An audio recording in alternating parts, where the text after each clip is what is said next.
The mocking laughter echoed in my ears like the last gasps of a dying dream. I stood at the threshold of our family home, the familiar scent of aged wood and stale memories wrapping around me like a noose.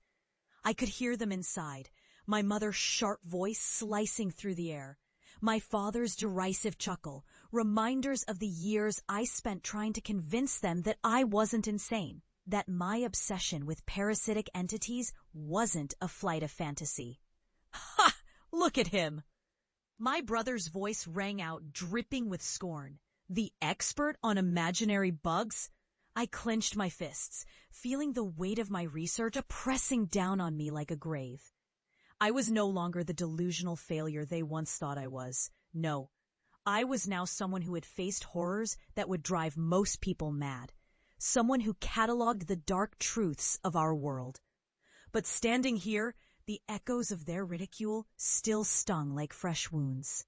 Years ago, my life unraveled after I reported what I found in the Hawthorne Estates, a row of newly built homes.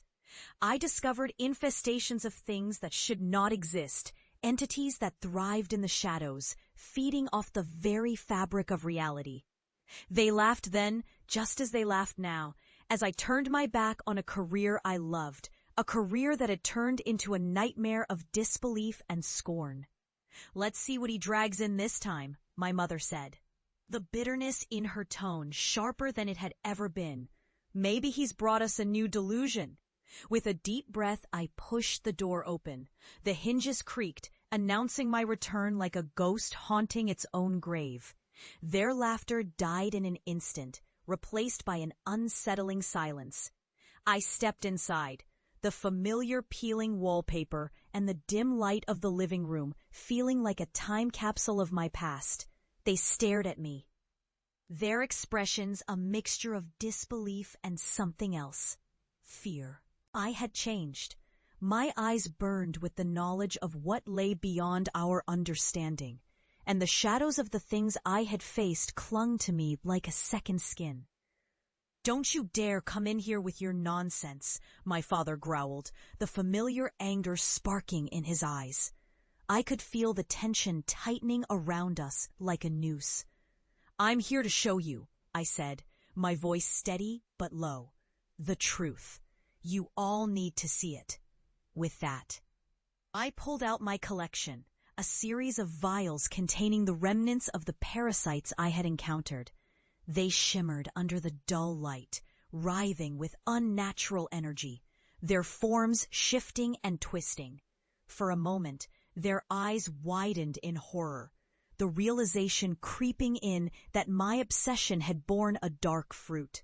"What the hell is that?" my mother whispered, her bravado fading. "Proof," I said, feeling the adrenaline surge through me. "Proof of what I've been telling you. These entities are real, and they've been spreading." You were too afraid to listen, too proud to accept the truth. Then came the moment I dreaded and longed for, a reckoning. The room grew cold as I opened one of the vials. A thin, dark mist began to seep out, curling into the air like smoke from a dying fire. It twisted and coiled, forming shapes that made my skin crawl, shapes that reminded me of the things I'd seen in the Hawthorne Estates. "Look!" I shouted, desperation lacing my voice. "Look at what you thought was a joke. They're here, trapped in the space between our reality and the madness you refuse to acknowledge." A low growl emanated from the shadows, and the room darkened. My family stumbled back, fear replacing the mockery in their eyes. They had laughed at my warnings, but now the very essence of their disbelief seemed to manifest in front of them. "Please, stop," my brother cried, his bravado stripped bare. "This isn't funny." But it was too late. The parasites began to emerge, their forms grotesque and otherworldly. They twisted like tendrils of smoke, reaching for my family, whispering secrets that only I understood, secrets of denial, of hidden horrors lurking just out of sight. "Remember when you told me I'd disgrace the family?" I said, my voice trembling with a mix of vindication and sadness. "Remember when you said I was crazy, Look at what that laughter has unleashed."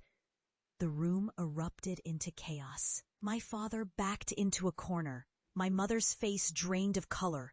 The entities danced in the corners of the room, taunting them, exposing the fears they had buried beneath layers of denial. "Please, we didn't mean it," my mother screamed, her voice cracking. "We were just trying to help you." "Help me?" I echoed, the bitter taste of revenge sweet on my tongue. "You helped me become what I am. You helped me understand the darkness, and now you must face it." As the entities writhed closer, I stood firm, knowing that this was the moment I had been waiting for. In their eyes, I saw the dawning realization that the horrors I had faced were not just figments of imagination, but the very fabric of reality woven into our denial. The darkness surged, a cacophony of whispers enveloping my family. They were trapped in a web of their own making, caught in the consequences of their ridicule. And then, in an instant, the room fell silent. The entities withdrew, leaving behind only the faintest echo of their presence and the cold grip of terror in my family's eyes. I stood before them, not merely vindicated, but transformed. "I'm not here for revenge," I said softly, the remnants of my anger dissipating. "I'm here to show you the truth. You can either face it or let it consume you."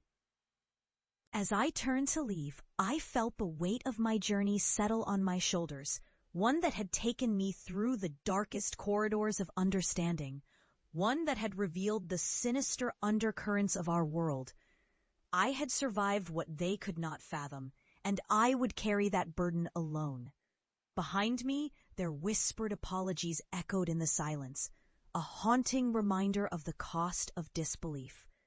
I stepped back into the world, leaving them to confront the shadows they had once mocked, knowing that the truth would always find a way to emerge, no matter how deeply it was buried.